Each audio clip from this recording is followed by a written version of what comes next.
10 causes of the Civil War. Reason number 1, the invention of the cotton gin. With Eli Whitney's invention of the cotton gin in 1793, cotton became very profitable. This machine was able to reduce the time it took to separate seeds from the cotton. However, at the same time, increase the number of cotton plantations, which meant the greater need for a large amount of slaves. So, the southern economy started depending on cotton and on slavery. On the other hand, the northern economy was based more on industry than agriculture. In fact, the northern industries were purchasing the raw cotton and turning it into finished goods. Reason number 2, the Mexican War ended. With the end of the Mexican War in 1848, America was given Western territories. This obviously caused a lot of controversy considering they had to vote whether they were going to be slave states or free states. The ability of a state to decide whether it would allow slavery was called popular sovereignty. Congress passed the Compromise of 1850, which made California a free state and allowed Utah and New Mexico to vote for themselves. Reason number 3, the Fugitive Slave Act. The Compromise of 1850 included the Fugitive Slave Act. This act made any federal official who didn't arrest a runaway slave to pay a fine. This was arguably the most controversial part of the Compromise of 1850. This made the North increase their efforts against slavery. This act also increased the activity in the Underground Railroad. Slaves mainly used the Underground Railroad to flee to Canada. Reason number 4, Uncle Tom's Cabin. In 1852, Harriet Beecher Stowe wrote Uncle Tom's Cabin.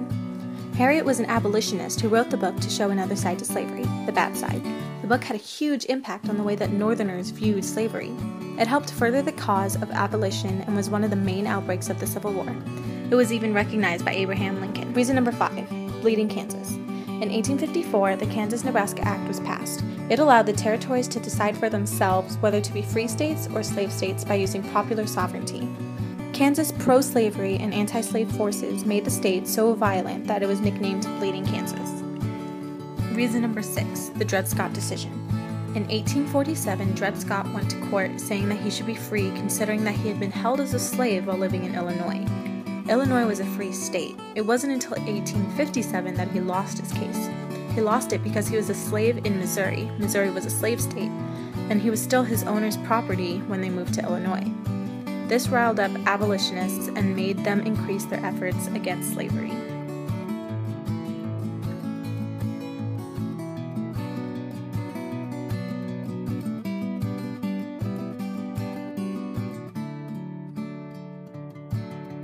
Reason number 7, Charles Sumner was attacked.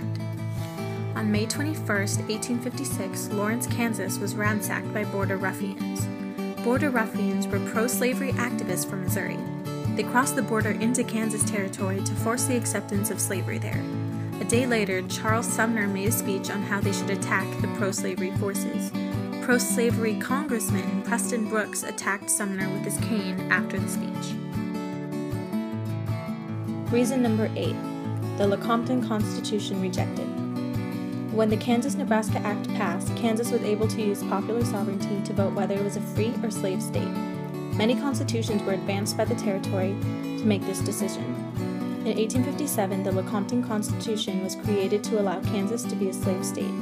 President James Buchanan and enforcers tried to push the Constitution to acceptance. However, Kansas voters rejected this Constitution and Kansas became a free state.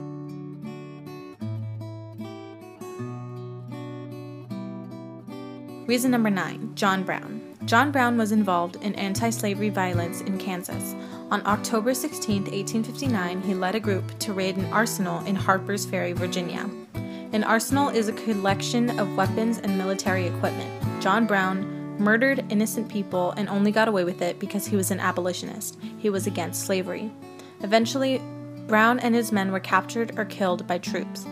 Brown was tried and hanged for treason. Reason number 10, Abraham Lincoln elected. On November 6, 1860, Abraham Lincoln was elected 16th President of the United States.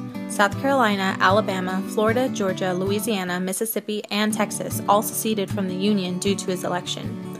Lincoln knew that the South was becoming too powerful and made it part of his platform that slavery would not be extended to any new territories or states added to the Union.